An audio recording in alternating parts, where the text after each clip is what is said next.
Hello, Internet, and welcome to Season 3 of Quiz and Hers, the trivia podcast where we test each other's knowledge and the strength of our relationship in a 10-week battle for glory. My name is Justin, and I am here with a woman who is looking pretty damn pleased with herself. Your Season 2 champion and my fiancée, Hallie. Hello, champ. How are you? I am good. Feeling good. How are you? I'm good. Good to be back in the studio and begin my road to redemption this season. We'll see. All right. So for regular listeners, we are playing the exact same game that we played last season, same categories and same rules. For new listeners, here's how the show works. Each week, one of us writes 6 questions to ask the other person. They come from each of our 6 categories, which are arts and literature, sounds and screen, sports and games, times and places, science, and everything else. Each week, all 6 questions are also unified by some central theme. And after each question, the person who wrote it will have a discussion prepared of 5 minutes or so that we can all learn a little bit more about each topic. Whoever has the most correct answers at the end of the season, which will be me, will be declared the Season 3 champion and the first ever 2-time Quiz and Hers champion. Okay, we'll see. All right. Hold your horses. I'm feeling confident. Okay, that's fine. Good for you. All right, so I'm asking the questions this week. Are you ready to play? I'm ready. All right, champ, here we go. All right.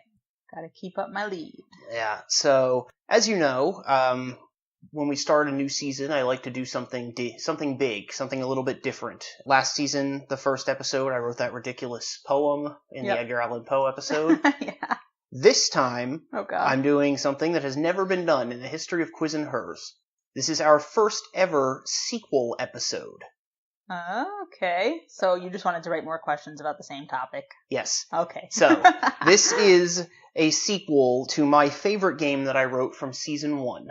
It is time for Unsolved Quiz-teries 2, The Quizzening. You're ridiculous.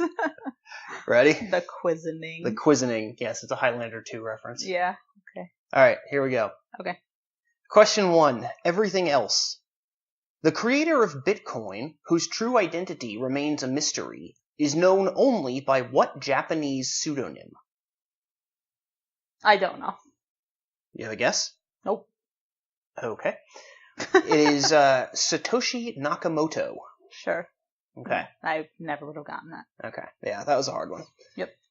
So, Satoshi Nakamoto posted a white paper titled Bitcoin, a peer-to-peer electronic cash system. What's a white paper? A white paper is a non-peer-reviewed paper in the style of an academic paper. Basically, it's very common in, like, computer science and things like this where the field moves very rapidly. If you have, like, a new idea or something you want to implement, you'll publish, quote-unquote publish, you'll post the white paper Where do people online. post it? So this one was posted to a cryptography email list. Okay. They're also posted on people's websites all over the place. But basically it's kind of how you disseminate an idea that you have in computer science or programming or things like that. Okay. Okay. So Nakamoto posted a white paper titled Bitcoin, a peer-to-peer electronic cash system, to a cryptography email list on October 31st, 2008.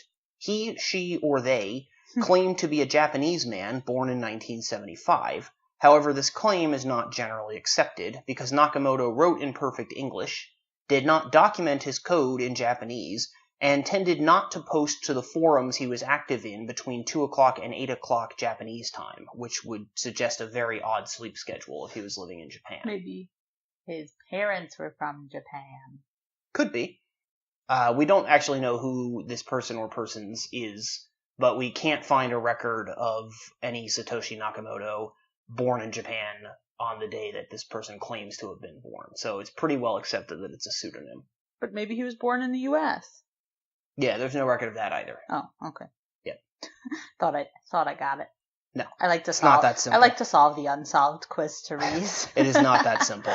So Nakamoto seems to be a pseudonym for the person or persons who developed Bitcoin, who seem to be from an English-speaking country. Probably. We don't really know. One thing we do know is that 100 millionth of a Bitcoin is the smallest fraction that can be exchanged, and it is called a Satoshi in honor of Nakamoto. Cool. So let's talk about Bitcoin, because this is coming up more and more often in trivia, as you might expect.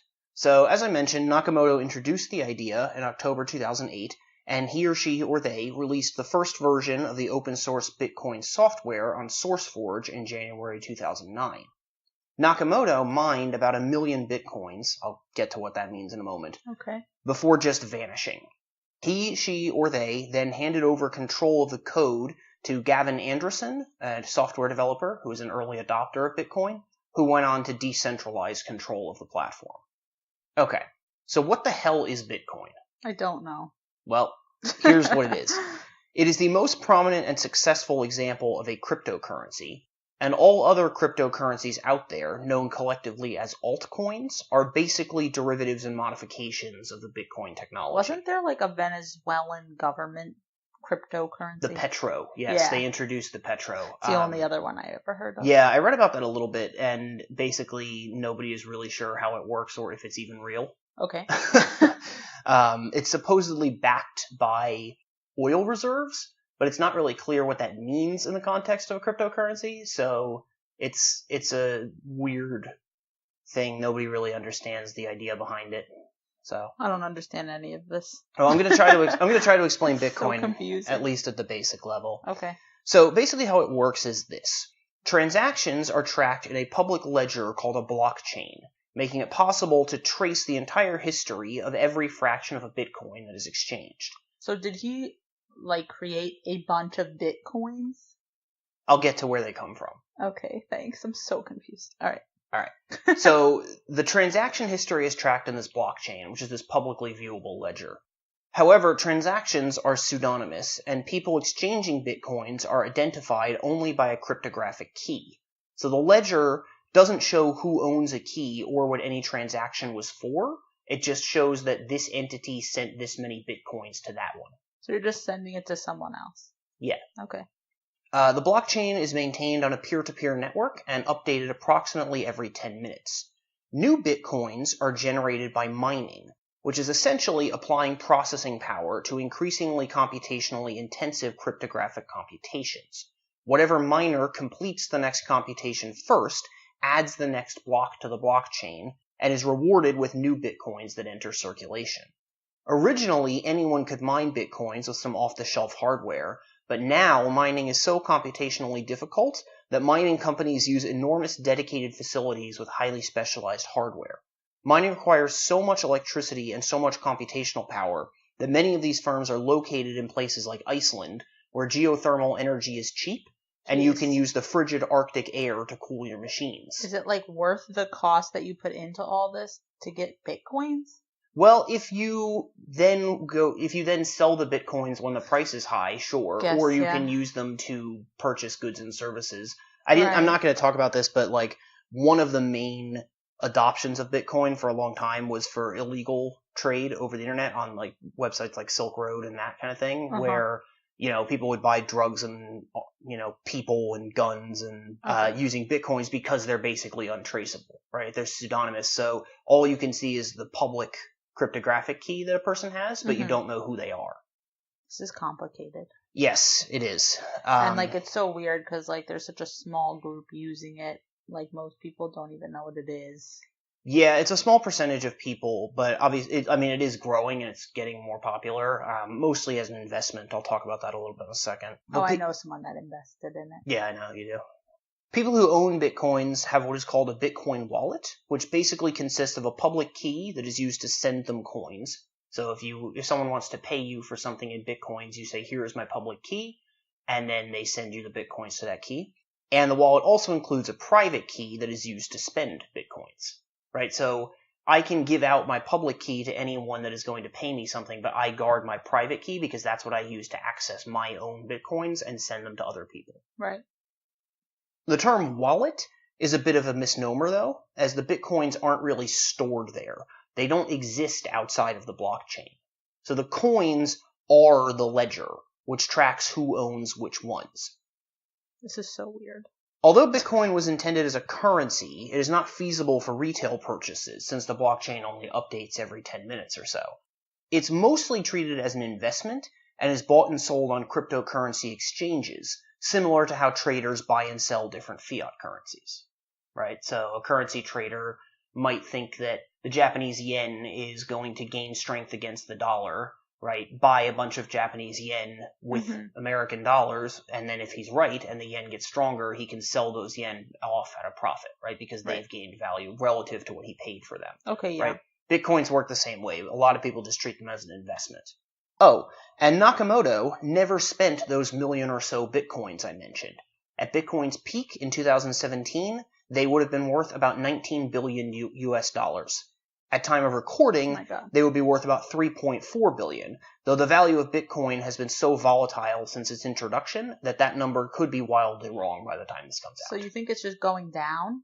It is currently going down from its peak, but I mean, it's gone up overall since its introduction by a lot.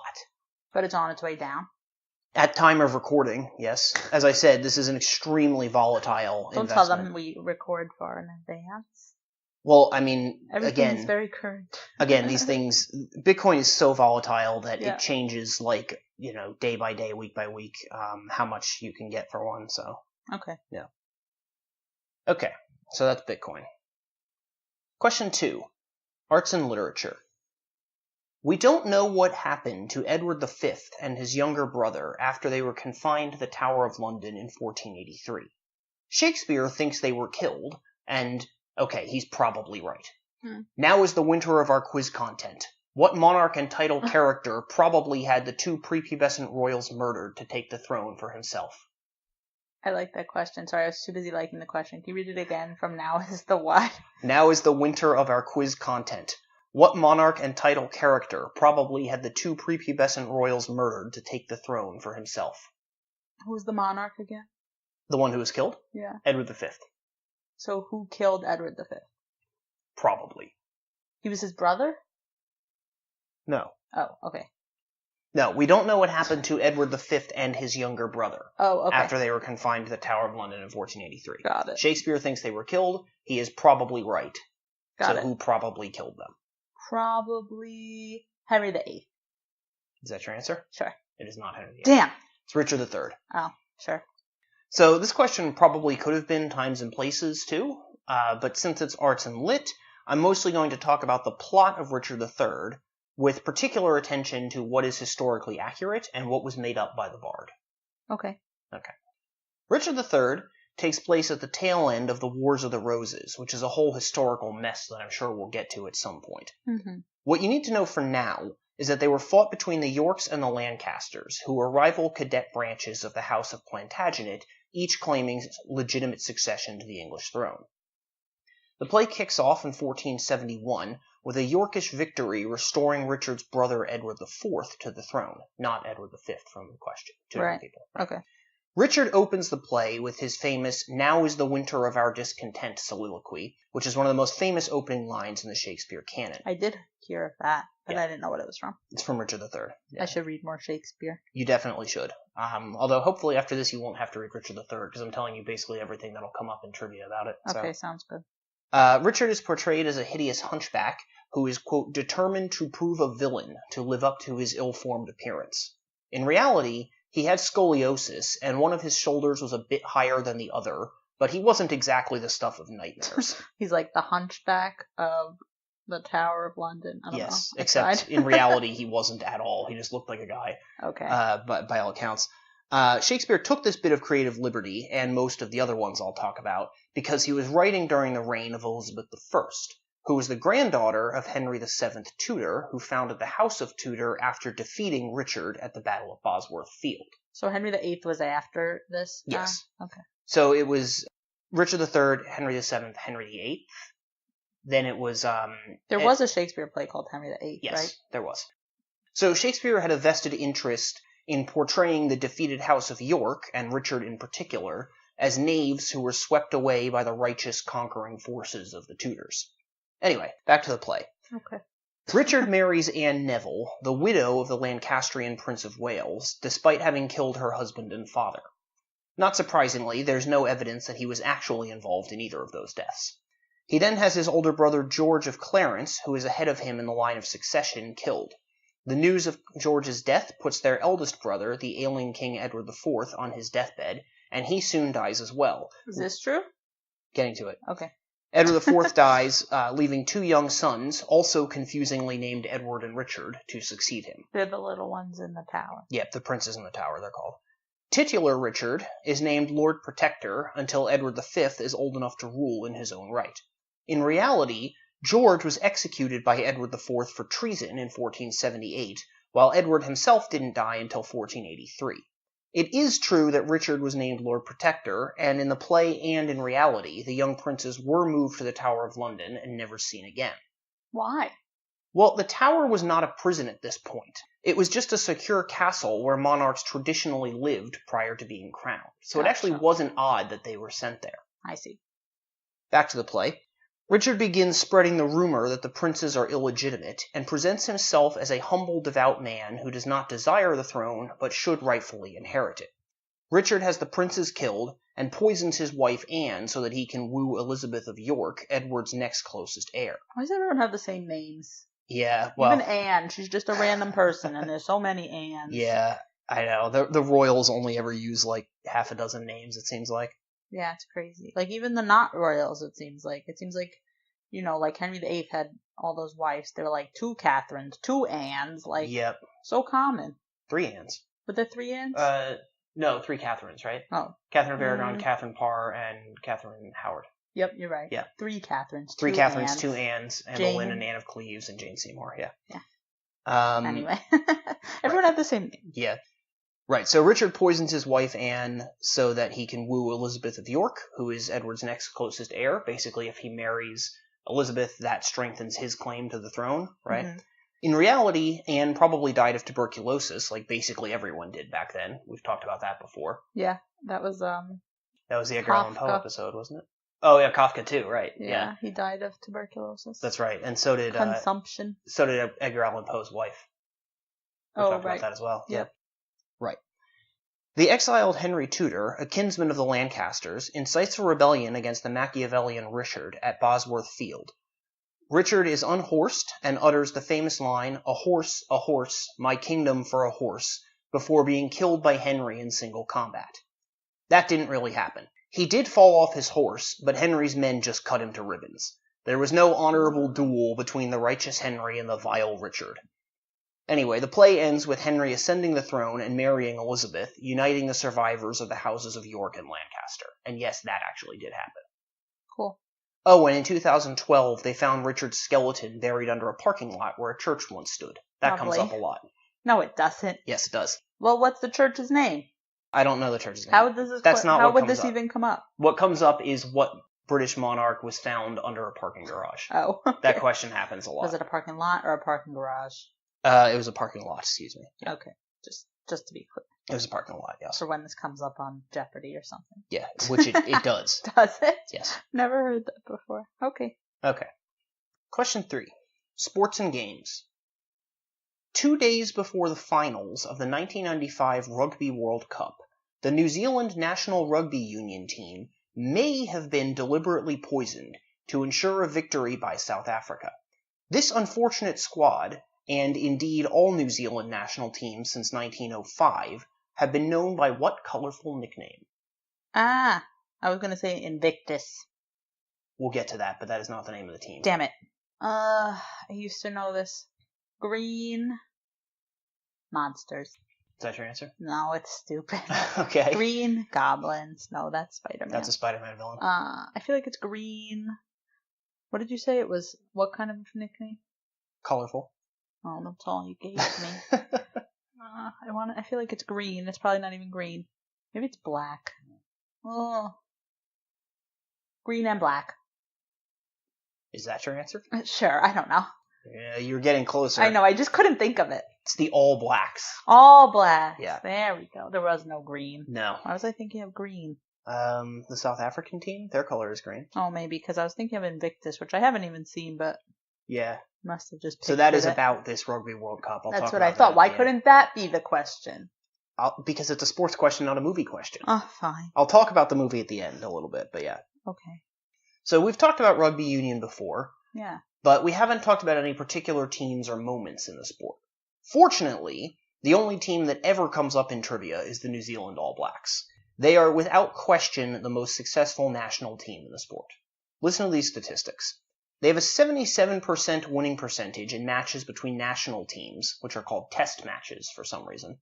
What are they testing? I don't know why it's called that, but that's what they're called. Cricket says that. Cricket has that term too. I don't know why. Yeah. Wait, what do they call the other kind?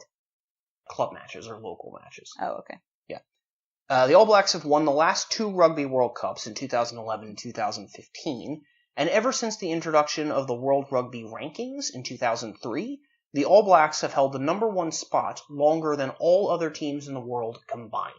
Wow. Yeah, so this is why they're the only ones that ever come up. Got it. Rugby union, which is usually just called rugby in New Zealand, came to the island nation in 1870. The team known as the original All Blacks toured the British Isles in 1905. They played 35 matches, 30 against local clubs and 5 test matches, and only lost a test match against the Welsh national team. So they went 34-1 during their tour of the British Isles. Wow. So they've always been really good. Yes, they've always been really good.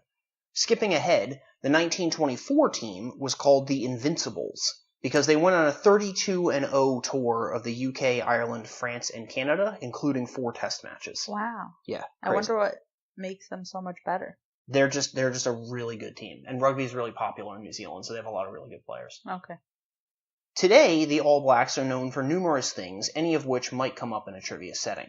Their jerseys, as you might expect, are colored solid black, and are adorned with a silver fern frond, a symbol of New Zealand and of the team in particular. Okay. Perhaps most distinctively, the All Blacks perform a haka before every match. That's cool. I think that was in the movie. Yeah, I'm sure it was. A haka is a traditional war dance of New Zealand's Maori people, and the tradition of the pre-match haka actually predates the All Black name. The so-called New Zealand native football team performed one at least as early as a tour of Britain in 1888 and 1889. That team was mostly composed of Maori players, and it wasn't an official national team, but it had a huge lasting impact on the sport in New Zealand. Okay, let's talk about that possible poisoning incident, which Sportsnet calls one of the greatest mysteries in the history of sport. Okay. Ooh. I can't even remember what the last one was. Sonny Liston. Oh, yeah. 2 mysteries with him. Did he throw the fight with Ali, and how did he die? Yeah, that was a good one. Yeah, I like that one. So, the 1995 Rugby World Cup was held in South Africa, and the final was scheduled to be played in Johannesburg on June 24th between the All Blacks and South Africa's national team, known as the Springboks. Keep in mind the historical context here. Apartheid was repealed in 1991, and the first elections in which all South Africans could vote had made Nelson Mandela the nation's first black president just a year before the World Cup. So, South Africa had been going through some changes. The nation needed something to unite behind, something to start healing the wounds of the past. They needed a win in the Rugby World Cup on their home turf. 2 days prior to the final, the All Blacks gathered for lunch in the hotel that had been their home for the past month. 6 of the players had grown weary of the hotel's food and headed for a Pizza Hut down the road. Probably a smart choice. Well, yes. By the next morning, those 6 were the only ones who could even show up to breakfast. Oh my god. With the rest of the team locked in their rooms, pushing the plumbing system to its limits. Pizza Hut saving the day. Yeah. Never thought Pizza Hut would be the less stomachache inducing of the choices. the less vomit inducing of the foods. I don't mind. I'm Pizza joking. Hut, actually. I don't. Of all of those, I quick, like it. Delivery pizza chains, I think they're probably the best. I like that stuffed crust. Yeah. Mm. But everything gives me a stomachache, so. That's true. I can't judge. Anyway. So it is widely believed that the team were poisoned to make sure that the home team won, and this suspicion is only bolstered by the fact that they also found listening devices in their hotel rooms. Ew, who wants to listen to that? The people who are trying really hard to make sure South Africa wins. Right, okay. Nonetheless, the team suited up for the game of their lives, with many of them vomiting profusely on the sidelines mid-game. Poor guys. Yeah. The Springboks won 15-12 in extra time, and Nelson Mandela presented the Webb Ellis Cup to South Africa's white captain, Francois Pienaar. In 2009, Invictus, directed by Clint Eastwood and starring Morgan Freeman and Matt Damon as Mandela and Pienaar, dramatized this defining moment in South African history. Was Forrest Whitaker not in that? No, What am it's I Morgan thinking Freeman. of? I don't know. Oh, he's in a lot Last King too. of Scotland, maybe? Oh, maybe. Which is a very different movie. I don't know. I mix up all these Oscar bait movies, honestly. Notably, the film does not depict the All Blacks being poisoned. Ah. Because you wouldn't think it would. It just didn't show them vomiting everywhere. So I haven't seen the film, but I don't think it does. We should watch it. Okay. Alright, question 4. Times and places. You are 0 for 3 right now, I think. Great. Okay. Good start. Great start. Okay. Alright. There is no conclusive archaeological evidence for the Hanging Gardens, one of the 7 wonders of the ancient world, so it remains a mystery whether they even existed. But if they did, they were supposedly located in what ancient capital city? Babylon. Very good. The Hanging Gardens of Babylon. Very good. Thank you. Okay, I feel a little better now. The Hanging Gardens of Babylon are considered to be one of the 7 wonders of the ancient world, as I said. Yep.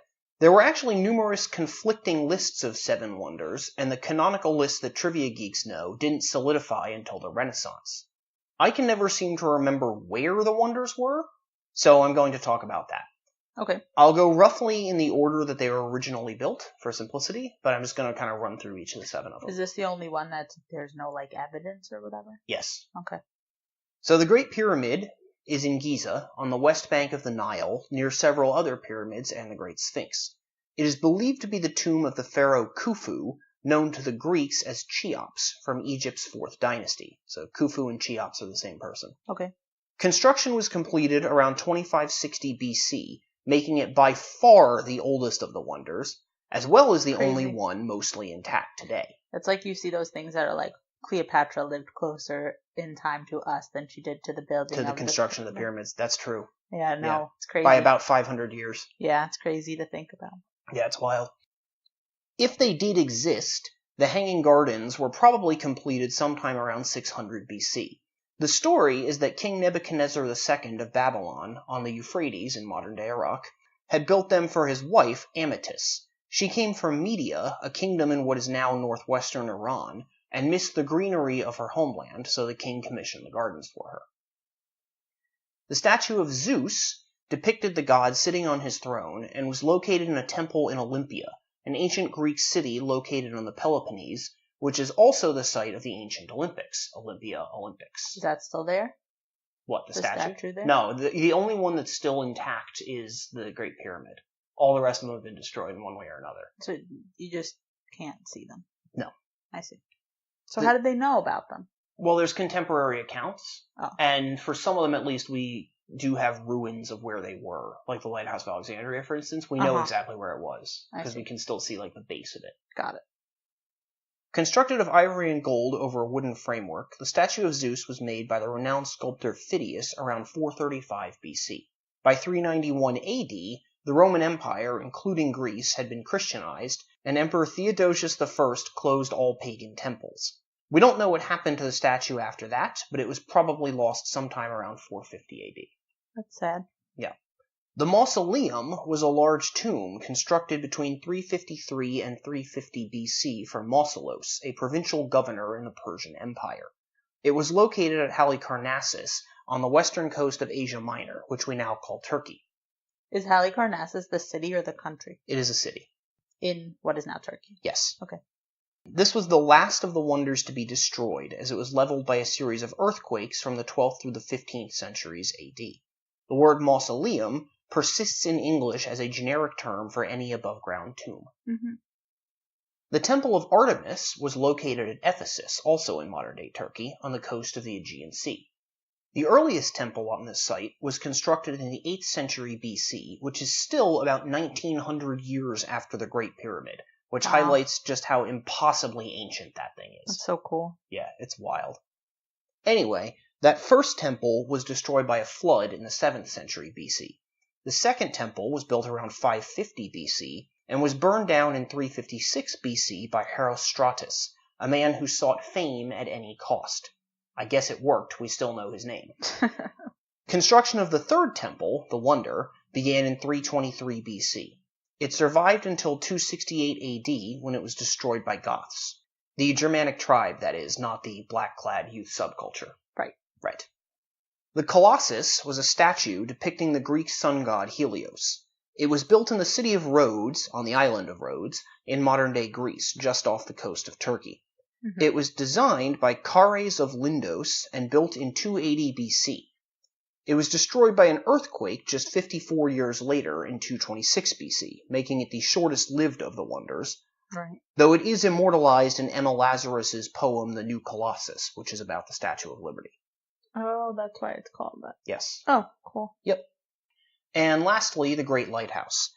It was built on Pharos, a small island on the Nile Delta, just off the coast of Alexandria, on Egypt's Mediterranean coast, between 305 and 293 BC, during the early Ptolemaic dynasty. The lighthouse was damaged by earthquakes in the 10th through the 14th centuries AD, and the last ruins were demolished in 1480 to build a military fort. Cool. There you go. That's it's the just seven crazy wonders. that, like, the ancient Egyptians were just able to build, like, this huge, extremely stable thing way before any of these other things were even built. Like, they just... And it outlasted all of them. They just knew how to do it. Yeah. It's crazy. Well, Very cool. There's a reason you see pyramids in lots of ancient cultures all over the world, right? Because it's a relatively easy thing to build with simple tools, right? Because you basically are building a ramp as you go to haul the next level up. So, yeah. It's cool. Yep. All right. Question 5. Science. One of the most vexing unsolved problems in biology is that we still do not know the cause of what sudden burst of biodiversity, named for the first geological period of the Paleozoic era, in which the number of animal phyla on Earth blew up to new levels. What? I thought you would have heard of this. Yeah, actually. Me too. Is it the name of a period of time? It is named for the first geological period of the Paleozoic era, but it doesn't share its name with that. It's like named after it. I see. I really thought you'd get this one. I don't know. Do you want to guess? Jurassic World. I don't know. No. You've probably heard of this. The Cambrian explosion? Vaguely familiar. Alright, you're a bad bio major. I wasn't a bio major. Yes, you were. Not really. For simplicity's sake, you were. Yeah, but I didn't take more bio classes than anything else, so I wouldn't say I was a bio major. Alright. You were pre-med. I know human body things. I don't know ancient, whatever you want to call it, eras and Paleozoic things. Okay. Alright, I thought you would know that. Nope. So this is all still hotly debated by scientists, and a lot of what I read contradicted other things that I read, so I've tried to distill out what is mostly agreed upon. Okay. But I still may say something that is not widely accepted or exclude something important, but I think I have the gist of it. Okay. Alright. So the Cambrian explosion refers to a sudden increase in the diversity of animal phyla that began around 541 million years ago, which happened over a very brief period of time. Geologically speaking, anyway. We're still talking about something that occurred over the course of 20 to 25 million years. Right. But in geological terms, that's nothing. Mm-hmm. Prior to this point, there isn't much fossil evidence of animals except for some very simple ones. Some scientists have speculated that there were lots of diverse, complex animals before this time, and the fossils have just been destroyed over time, and we shouldn't realistically expect most fossils to last much longer than 550 million years or so. Uh-huh. In fact, Darwin himself viewed the Cambrian explosion as a serious problem for his theory of evolution by natural selection, and this was his preferred explanation for it. However, the more standard view now is that there really was a sudden diversification of animal life around this time. One reason to think this is that this is when burrows start to appear in the fossil record. Burrows fossilize much more easily than the animals that make them, which suggests that the fossils of earlier worms aren't missing from the fossil record, they just didn't exist prior to the Cambrian period.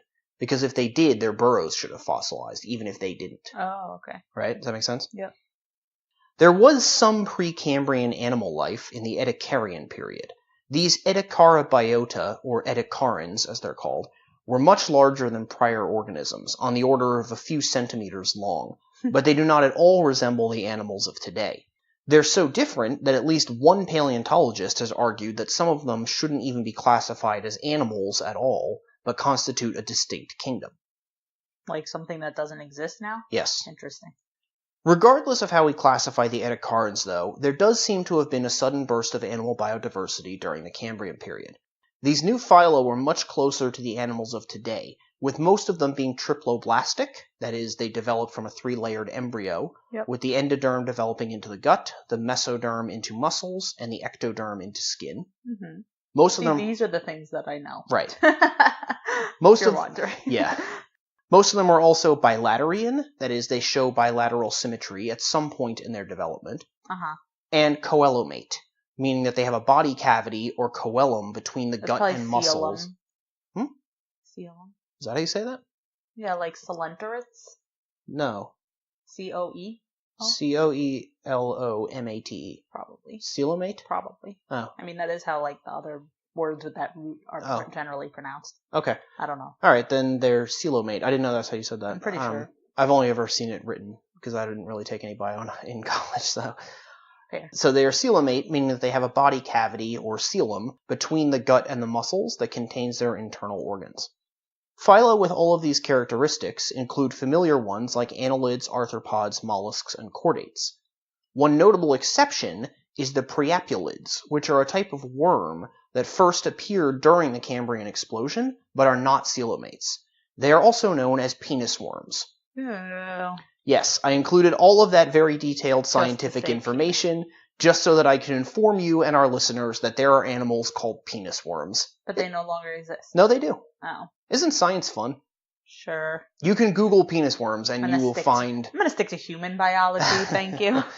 If you Google penis worms on Google Images, shockingly, you mostly don't get porn. You mostly get pictures of these gross little worms. Okay. They're super fucking weird looking. Yep. I'm good, thank you. The biggest debate about the Cambrian explosion is why the hell it happened. Mm-hmm. One explanation focuses on a rise in atmospheric oxygen, which would allow for larger, more complex creatures to develop. But this doesn't account for the extraordinary diversity of the new phyla, right? So it might explain why animals got bigger, but not why there got to be so many more. But I was thinking maybe the reason why there weren't fossils before had something to do with the environment, and like maybe the environment changed and that's why these animals came about, and then also like why there could be fossils whereas there for some reason could not be before. It's a theory. It's a theory just like any other theory. Another explanation says that there was a mass extinction at the end of the Ediacaran period, leaving lots of ecological niches to be filled. But there had been other mass extinctions followed by radiations of new phyla, and none of them were as extreme as this one. There are other explanations, but they confuse me. And the point here is that there's no one satisfactory explanation as of yet. Okay. Like I said, it's an unsolved problem. Right, that is the point. Yes. Cool. Alright, question the last. Right. You are 1 for 5, but you're going to get this one. I better. You will. That would be embarrassing. No, you'll get this one. On June 16th, 1959, American actor George Reeves, aged 45, was found dead with a gunshot wound in his head.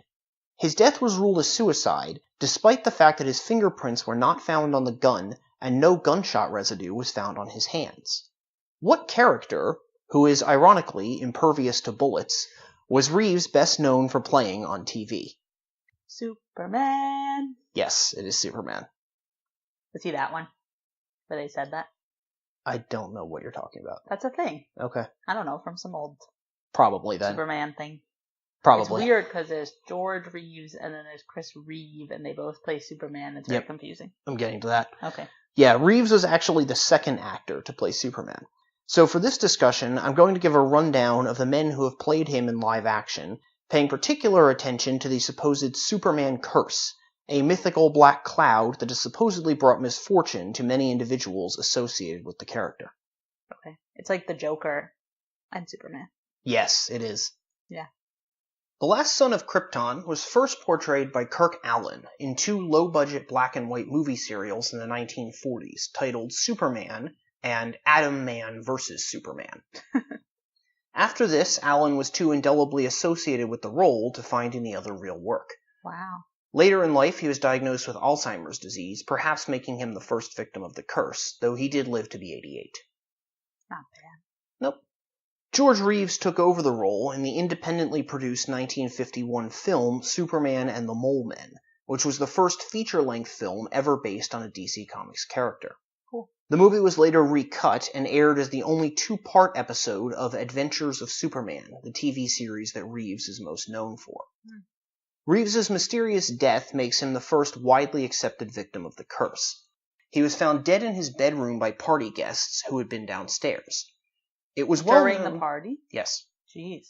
It was well known that he was romantically involved with Toni Mannix, the wife of MGM general manager Eddie Mannix, and there was a delay in calling the police, blamed on the partiers' intoxication, which further fueled rumors of foul play. Right. His friend Roy Calhoun said that, quote, "No one in Hollywood believed the suicide story," end quote. The unsolved crime was dramatized in the 2006 film Hollywoodland, with future DC film star Ben Affleck portraying Reeves. Oh, I never heard of that. Yeah. So Affleck, in addition to playing Batman, also played a person who played Superman. Wow, he's just checking them all off the list. He was also Daredevil, but we don't talk about that movie. Yeah, no. No, thank you. Yeah. Christopher Reeve, no S, and no relation to George Reeves with an S, played Clark Kent and his caped alter ego in 4 films throughout the 70s and 80s, the quality of which declined very rapidly. The curse caught up to him on May 27, 1995, when at the age of 42 he was thrown from his horse in an equestrian competition, landing headfirst and shattering his first and second vertebrae. So sad. Yeah. He spent the rest of his life entirely paralyzed from the neck down, unable to even breathe without a portable ventilator. He went into cardiac arrest on October 9th, 2004, possibly due to a reaction to an antibiotic, and died the next day, aged 52. Very sad. Yeah, awful.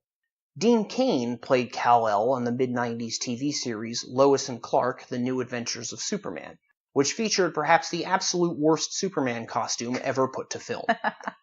He is now in his early 50s and healthy, but he's fine. Well, but he is cursed to live as Dean Cain. Oh, that's not nice. He was in Supergirl. Yeah. Since Lois and Clark's abrupt cancellation, he's mostly made a living starring in made-for-TV Christmas movies and celebrity editions of reality shows. He's in a lot of those Christmas movies. Yeah. So to me, that sounds like a fate worse than death. Aw. No. Yeah. It is not. Tom Welling played the Blur on Smallville from 2001 to 2011. He's had an otherwise uneventful career, though What's he the only... Blur? What? What's the Blur? That's what they called what we would call Superman, because he wasn't Superman yet on Smallville. It was like a prequel. Oh. And so it was just him like moving so fast that people couldn't see who he was, and so they called it the Blur. I see. I didn't know that was on for 10 years. Jeez. Yeah, I know, right? Okay. Yeah, so Welling only briefly donned the iconic costume in the series finale, which perhaps exempts him from the curse. Although, on the other hand, he was in both Cheaper by the Dozen films, which sure sounds like a curse to me. Oh, I like that first one. No, you're wrong. No. He hasn't done anything recently. No. Like I said, he's had he's having a fine life. He's had an otherwise uneventful career, like I said. That's fine. He's fine. Brandon Routh played the titular Kryptonian in 2006's Superman Returns, after the beleaguered Superman Flyby was finally cancelled. Side note, Keanu Reeves was considered for the lead in that doomed project, which would have been fun. Reeves. Oh, yeah, weird. That would have been fun, but it didn't happen. That's very strange. Oh, well. Maybe it's the curse of the Reeves, not the curse of the Superman. Could be, although Keanu seems to be doing fine. That's true. Routh is perhaps the least charismatic Superman in history, but he's done okay for himself since. He's fine. And that brings us to our newest Man of Steel, Henry Cavill, from, well, Man of Steel. Poor bastard was cursed to star in Batman v Superman and Justice League. Poor guy. Poor Henry Cavill. That was enough curse for him. Yeah. To have to be in those. Yes. I think he's done now. That's what they're saying, yeah.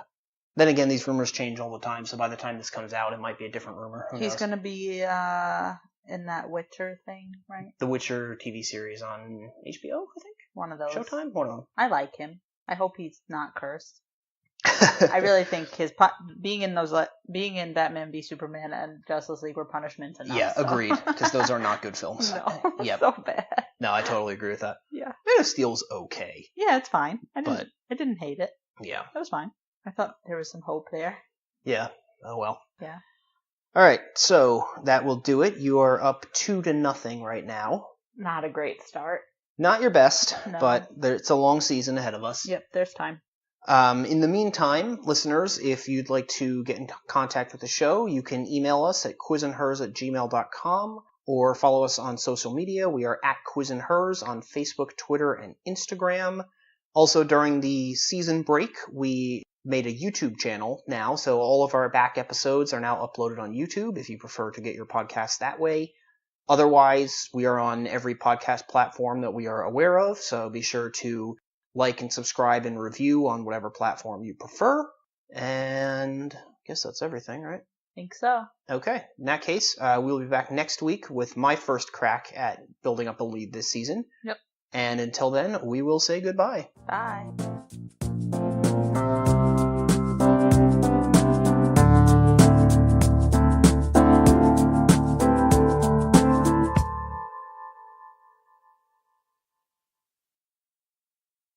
All right. Question 4. Times and places. You are Sucking.